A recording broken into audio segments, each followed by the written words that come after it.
I knew something was wrong before I even turned off the engine. After 2 weeks in Vancouver, 2 long, sleepless weeks sitting beside my mother's hospital bed, I was running on fumes. She'd survived the stroke, thank God, but the whole ordeal had carved a pit straight through my chest. I just wanted to get home, to my own bed, to Margaret. My wife's memory had been slipping away piece by piece for the last 2 years, and being apart from her, it never stopped hurting. 2 weeks without seeing her felt like a year. So when I pulled into the driveway that night, suitcase rattling in the trunk and jet lag throbbing behind my eyes, all I expected was Margaret waiting inside with that soft half smile she still recognized me with. But the house was dark, pitch dark, not a single light on. That wasn't normal. Margaret hated a dark house, said it made the shadows look like strangers. A cold prickle ran across my shoulders. I grabbed my suitcase, dragged myself to the front steps, and was halfway through digging for my keys when I heard it, a sound I'll never erase from my soul. A dull thump, then another, rhythmic, weak, like someone attempting to scream. But their voice had given up days ago. It was coming from inside. I froze, keys dangling useless in my hand. Then instinct took over. I shoved the key in the lock and forced the door open. Margaret, no answer. Just that same awful thumping. A tiny echo buried somewhere beneath my feet. My heart dropped into my stomach. The basement. I bolted toward the basement door, and when I grabbed the knob, it didn't budge because someone had slapped a thick, heavy padlock on it, one I'd never seen in my life. The banging grew frantic. A weak cry followed behind it. Help, my wife's voice, barely recognizable, barely alive. I don't remember running to the garage. I don't remember grabbing the crowbar. I just remember the sound that ripped out of me as I tore at that lock like a madman. 3 hard pulls, metal screeching, until it snapped free. The smell hit. First, urine, sweat, something rotten and sour. Something that had no business living in my home. I flicked the light switch, and the world stopped moving. Margaret lay crumpled at the bottom of the stairs, wearing her favorite pale blue nightgown, now stained and torn. Her cheeks were sunken, her lips cracked, her hair matted. She was shaking so hard her teeth knocked together. For a split second her eyes didn't know me, then they did, and she let out a sob so small, so broken, I swear it cracked something inside my ribs. Thomas, her voice rasped like sandpaper. Is that really you? I flew down those steps, scooped her into my arms, and she felt like carrying a bird, light, fragile, bones too close to the surface. I'm here, I whispered, choking on every word. I'm here, sweetheart, I've got you. She clung to my shirt like she thought I might disappear. I carried her upstairs, laid her carefully on the couch, and dialed 911 with hands that wouldn't stop shaking. While the dispatcher spoke, I glanced around the house and nothing looked right. Furniture moved, boxes I'd never seen piled in the corner. Our kitchen counter stripped bare, Margaret's pill organizer gone, her routine disrupted. Panic slid icy fingers down my spine. What happened here? The paramedics showed up fast, their expressions twisted when they saw her severely dehydrated, malnourished, borderline hypothermic despite it being early fall. They asked when I'd last seen her. 2 weeks ago, I said, voice cracking. I left her with my daughter. The moment the words left my mouth, the paramedics exchanged a look, not sympathy, not confusion, recognition. At the hospital they dripped warm fluids into Margaret's veins. Doctors hovered, nurses whispered, machines beeped. A police officer eventually approached me, a tall, steady man who introduced himself as Detective Morrison, Elder Abuse Unit ***. I had no idea such a unit existed. I prayed I'd never have needed to. He asked what happened, and I told him everything. I told him how I'd rushed to Vancouver when my mother collapsed, how my daughter Jennifer had assured me she would stay with Margaret, how Jennifer had sounded cheerful the first week, then switched to short texts the second, how Margaret's phone had gone silent, how I'd brushed it off, thinking Jennifer had everything under control. Then came the question that froze my blood. Mr. Holloway, did your daughter obtain power of attorney while you were gone? I stared at him like he'd asked me if the sky had turned purple. No, I said, absolutely not. He closed his notebook softly. We'll need to investigate further. Something terrible bloomed in my gut. When I went back home the next afternoon, Stepping into that silent house felt like walking into a crime scene, and in many ways, that's exactly what it was. The basement was worse in daylight. Thin blanket on cold cement, a plastic bucket shoved into a corner, the light bulb removed, leaving nothing but a dangling string, and the door frame. There were scratches, long fingernail scratches, fresh ones. My stomach heaved. Upstairs, answers waited for me on the kitchen table. Jennifer's laptop, conveniently left open. Password autofilled. I shouldn't have gone through her files, but I did, and what I found peeled the world open. Scanned power of attorney papers with Margaret's trembling signature. Withdrawals from our savings. $75,000 gone. Another $100,000 drained. Every penny funneled into some company called Thornhill Capital Management. A few clicks later, I discovered Thornhill wasn't a real investment firm. It was Jennifer's husband's business, a barely legal crypto outfit he'd registered 6 months prior.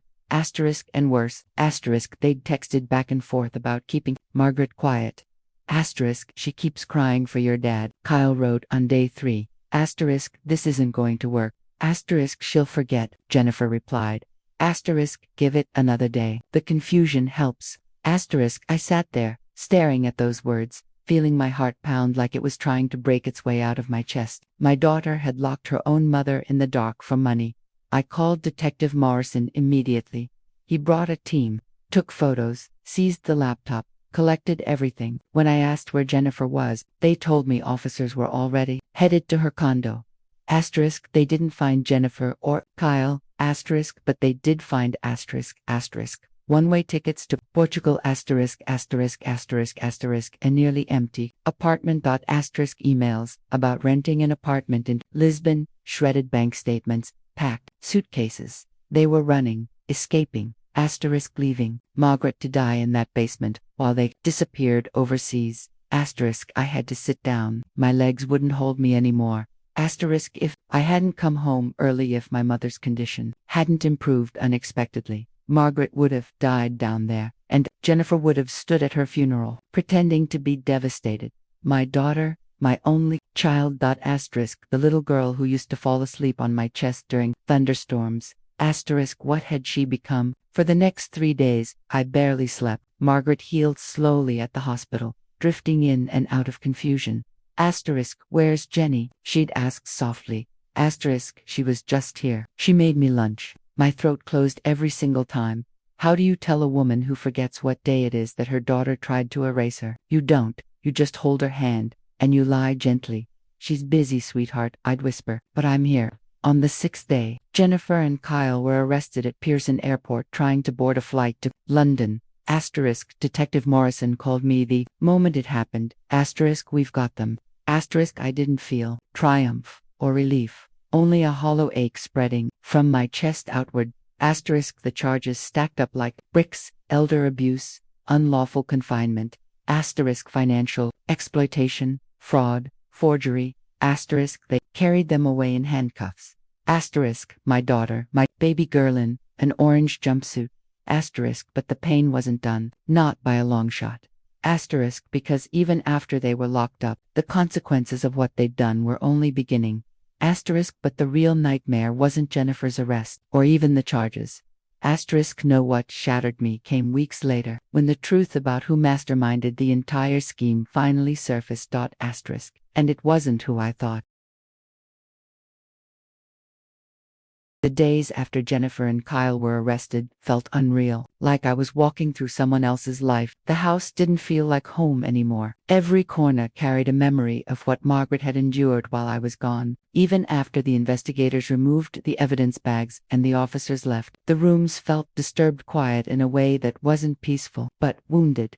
Margaret came back from the hospital still weak, her steps small and uncertain, her eyes drifting like she was searching for a reality her mind couldn't quite land on. Some afternoons she'd pause in the hallway and stare toward the basement door with a faint crease between her brows, like a memory was tapping on the other side of her thoughts. But it never stayed long enough to take shape. A part of me was grateful for that. Maybe forgetting really could be a mercy. I kept telling myself the worst was over, but it didn't feel over, not even close. A week after the arrest, Detective Morrison returned and sat with me at the same kitchen table where I'd first opened Jennifer's laptop. He slid a thick folder across the table but didn't open it right away. He watched me for a moment, his expression careful. Thomas, the evidence we've gathered paints a clearer picture, but it's not one you're going to like.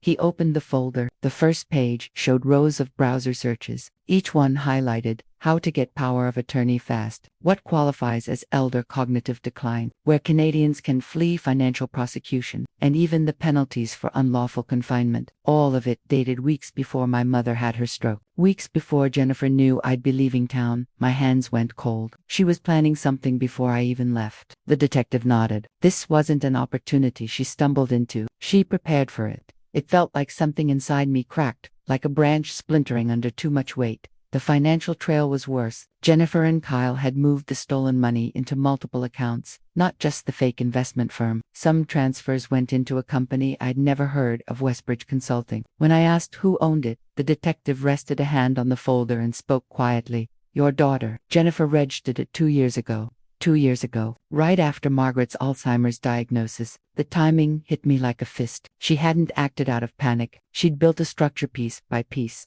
that she could exploit when the time felt right. When the forensic team went over the house again, the basement was the hardest part. They dusted, photographed, measured, documented. I watched from the top of the stairs, gripping the railing until my knuckles turned white. One of the techs found something behind the storage bin. When she placed it in my hand, I nearly fell. Margaret's wedding ring, the ring she hadn't taken off in 40 years. The realization that she must clawed it loose down there, either from weight loss or weakness or panic, brought me to my knees. A few days later, I met with the Crown Attorney, Patricia Chen. She explained the charges, the sentencing possibilities, and the grim reality that the stolen money was probably gone forever. Then she looked me in the eye and asked if I was prepared to testify against my daughter. I sat silent for what felt like a long, painful minute. Then I told her that if she'd seen her own mother at the bottom of that basement staircase, she wouldn't even need to ask. While the criminal case moved forward, my lawyer pushed the civil case, drawing up a lawsuit meant to reclaim whatever might be recovered in the future. He suggested blocking Jennifer from ever inheriting anything from me or Margaret. It felt like signing a death certificate for the relationship we once had. But I agreed. I didn't know the little girl who used to hold my hand at the grocery store anymore. She was gone long before the police put handcuffs on her. As all this was happening, Margaret declined faster than I expected. The neurologist said trauma can do that, push a fragile mind over a tipping point. She started forgetting basic things, leaving the stove on, mixing up morning and evening, or calling a washcloth a table towel. And every day, she seemed a little further away. But worst of all, she gradually stopped mentioning Jennifer. Somehow, her mind knew not to reach for someone who had hurt her so deeply. On the rare nights she did remember, she'd look around the house and whisper, "Is Jenny coming home?" And I'd have to swallow the truth and answer gently, "Not today, sweetheart. I'm here." The bail hearing broke something inside me. I sat at the back of the courtroom, wanting to disappear into the wood paneling. Jennifer walked in wearing an orange jumpsuit, hair pulled back, eyes wide and glassy. She looked so small, so scared, and yet somewhere behind that fear I saw the same calculation I'd seen in her texts to Kyle. A survival instinct, not remorse. Her lawyer argued she wasn't a flight risk. The prosecutor calmly mentioned the one-way tickets to Portugal. Her lawyer claimed she had strong community ties. The prosecutor listed the empty condo. And then came the judge's decision, firm, unwavering, bail denied. Jennifer twisted in her seat, searching the courtroom until she saw me. Her lip trembled. She mouthed something, "Dad, please," but I stood and walked out before she could finish. That night, I found Margaret in the kitchen with her hands resting on the countertop. "What are you doing, sweetheart?" I asked softly. She stared at the window like someone might walk through it. "I'm waiting," she whispered. "For who?" I asked, though I already knew. "For someone to come home." I pulled her close, because I couldn't give her the truth. I couldn't tell her the person she was waiting for wasn't ever coming back. Not the version she remembered. 2 months later, Patricia called and told me Kyle wanted a plea deal. He would plead guilty to everything and testify against Jennifer. I wasn't surprised. Kyle had always been the type to save himself first. What shocked me was his claim that Jennifer, not him, had masterminded the entire scheme. According to him, she pushed the idea. She researched the loopholes. She found the notary who wouldn't ask questions. She planned the timing around my absence. The worst part, so much of the evidence backed him up. Patricia asked if I wanted the Crown to take the deal. I sat there, imagining Margaret in that cold basement, imagining her calling for me, imagining her scratching at the door, and my voice barely held together when I said, "Take it." Kyle's plea sealed Jennifer's fate. When the trial finally came around in June, I felt like I was walking into a storm I'd been watching gather for months. The jury saw everything: the documents, the transfers, the texts, the basement video. Kyle delivered his rehearsed confession, pointing the finger at Jennifer every chance he got. His words made my stomach twist. But the truth was undeniable. The planning matched Jennifer's timeline. Not his, but the hardest moment, harder than everything else, came when Margaret took the stand. She looked lost under the bright courtroom lights, her hands shaking as she tried to answer questions. Sometimes she drifted off sometimes she forgot why she was there. Jennifer's lawyer leaned in gently, asking if her memory was unreliable, and Margaret nodded, not understanding what she was admitting. I felt a rage inside me so sharp, I could barely breathe. Then the prosecutor played the video of the basement. Margaret gasped so loudly it echoed in the courtroom. The jury cried. Even Jennifer broke down, but her tears didn't look like guilt, they looked like fear. The truth was setting in for her now, and there was no escaping it. Everything she had built, everything she had planned, every lie she had lived behind, it was all collapsing. But the trial wasn't the moment that shattered me. That came later, after the verdict, when Jennifer sent me a letter from prison. A letter that forced me to question everything I thought I knew about her, and about myself.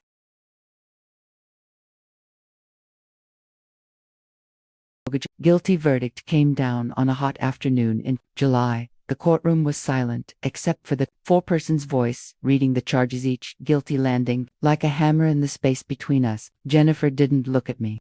Not once. Not when the verdict was read. Not when the judge thanked the jury. Not even when the guards approached to handcuff her. Her shoulders sank, and she stared at the table, like the weight of everything she'd done was finally too heavy to hold up. I should have felt something: relief, closure, maybe even victory. Instead, I felt nothing, just a deep, empty ache where a father's love used to live. The next morning, I found a letter in my mailbox. The envelope was thin, the handwriting shaky but familiar. For a long minute I considered throwing it straight into the trash, but something stopped me. Curiosity. Guilt. Maybe a shred of the father I used to be. I opened it. "Dad," it began, "I never planned to hurt Mom. I swear I didn't." I sat down slowly, eyes moving across the page. Her letter rambled, the ink smudged in spots where tears had fallen. She claimed she felt trapped by Kyle, manipulated by him, terrified he'd leave her. She said he pressured her into the scheme, convinced her they needed the money to build a future, one where she wouldn't have to worry about work or bills or the life she thought had slipped through her fingers. But then the tone shifted. "It wasn't supposed to go this far," she wrote. "I thought she'd be fine for a few hours. I didn't know it would turn into that. I didn't know she'd get so confused." A few hours. My wife was locked in a basement for 14 days. Jennifer apologized again, but her words felt thin, like she was trying to convince herself as much as me. And near the end, the letter took a darker turn. "You always loved Mom more than me," she wrote. "You abandoned me the second she got sick. Everything became about her. You never noticed how hard things were for me." I let the letter fall to the table. It wasn't an explanation. It wasn't accountability. It was the voice of someone who'd spent years blaming the world for the choices she'd made with her own hands. I folded the letter, placed it back in the envelope, and put it away in a drawer I rarely open. I haven't looked at it since. The sentencing hearing came 2 months later. Jennifer stood with her head bowed, her lawyer begging for mercy. Mental health struggles, emotional manipulation, financial desperation. The same story, told with a polished voice. When it was my turn, the judge asked if I had anything to say. I walked to the podium holding the victim impact statement I'd written the night before. It took me hours to get through it without breaking. I talked about finding Margaret in the basement, about the weight she'd lost, about the fear in her eyes, about the nights since then when she'd wake up crying because she thought she was still down there, about how her Alzheimer's had accelerated, how her memories slipped through her fingers faster now, about how she sometimes looked at the wedding photo on our mantel and asked me, Who is that woman again? Asterisk, I told the judge how Margaret had lost more than weight and strength. She'd lost time. Time she could never get back. Time that was already limited. When I finished, the courtroom was silent. The judge took a long breath before speaking. She looked at Jennifer the way a doctor looks at a terminal scan. Disappointed, but resigned. Asterisk, she told Jennifer she had betrayed not only her mother, but the basic humanity that binds families, that her education and professional training meant she knew exactly what she was doing, that she had planned this, executed it, and tried to flee from it. Asterisk, then she delivered the sentence. Asterisk, 12 years in federal prison. Asterisk, Jennifer's face crumpled. She didn't scream or collapse. She just swallowed hard and nodded like she finally understood what she had carved into her own life. Asterisk, she didn't look for me when they led her away. Asterisk, maybe she finally knew I wasn't going to catch her if she fell. The civil case ended a month later. The judgment was enormous, $375,000, money Jennifer and Kyle didn't have, and likely never would, but the ruling put liens on any future earnings, assets, or inheritances they might one day receive. Asterisk, it wasn't about the money anymore. Asterisk, it was about drawing a permanent boundary, a line no child should ever force their parent to draw. Asterisk, Margaret declined quickly after the trial. Trauma, stress, and confusion worked together like a storm inside her mind. Some weeks she seemed steady, even cheerful. Other weeks she'd forget how to turn on the television, or how to hold a fork, or how to finish a sentence she started. Asterisk, one morning, while I was helping her into her sweater, she looked up at me with pure fear in her eyes. Asterisk, who are you? She whispered. My heart dropped. It's me, sweetheart, I said as gently as I could. It's Thomas. Asterisk, she stared for a long time, the gears in her mind struggling to connect. Then relief washed over her face, and she smiled faintly. Asterisk, there you are, she said. I knew I was waiting for someone, but the truth was clear. She was slipping away, piece by piece. Some afternoons she'd drift toward the basement door and ask, "Why is this locked?" She'd ask it in a soft voice, like a child scared of the dark. I'd steer her away gently and say, "Just storage, sweetheart." She'd nod, trusting me completely, and forget the question 2 minutes later. Asterisk, I hired a full-time caregiver. Between the medical bills, the mortgage payments from the home equity line Jennifer took out, and the cost of Margaret's care, money became tight. I'd spent 20 years paying off our house. Now I was back to monthly payments because of a crime committed by the person I raised to know better. Asterisk, sometimes life feels like it collapses all at once, even when the damage took years to unfold. Asterisk, as the seasons changed, I visited our lawyer, visited Margaret's doctor, visited the bank, but I never visited Jennifer. Not once. The prison sent me her approved visitor list. I didn't sign my name. Asterisk, the truth was simple. She didn't lock Margaret in a basement because of Kyle. Asterisk, she didn't steal our savings because she was desperate or confused. Asterisk, she chose every step. Asterisk, and she chose it knowing her mother trusted her, knowing her father believed in her, knowing the woman she locked in that cold room wouldn't understand what was happening or why. Asterisk, forgiveness wasn't possible. Not for this. Not for what she took from us, our money, our home, our security, but most of all, our time. Asterisk, time Margaret and I should have spent together before the fog took her mind completely. Asterisk, time we will never get back. Asterisk, people sometimes ask if I regret the charges, if I think 12 years was too harsh, if I wish I'd handled it privately, as a family matter. Asterisk, I always answer the same way. Asterisk, she locked her vulnerable mother in a basement for 2 weeks. She waited for her to break, planned her death as part of her escape. Asterisk, 12 years wasn't harsh, it was mercy. Margaret doesn't understand where Jennifer is. Sometimes she asks, sometimes she doesn't. I tell her Jennifer is away for work. It's easier than explaining the truth to someone who won't remember the explanation. Asterisk, and last month, Margaret forgot who I was again. This time, the confusion lasted longer. She kept asking why I was in her house. She apologized for the mess. She asked if I'd seen her husband. Asterisk, you're looking at him, I whispered, but she didn't understand.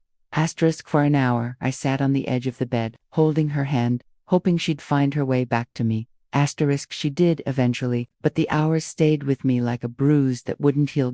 Asterisk, Jennifer didn't just take our money. Asterisk, she took the one thing Alzheimer's hadn't stolen from us yet, our time together. And no matter how many years she serves, no judge can give that back. Some wounds never close. You just learn how to live around them. As for Margaret and me, we keep going. Some days are better than others. Some days she remembers me, remembers us. Some days she doesn't. But I'm here, and I'll be here until her very last breath. That's more than Jennifer wanted for us, and more than she have for a very long time. If this story moved you, please subscribe, like, and follow Granova Tales for more emotional narratives. Your support helps these stories reach hearts that need them.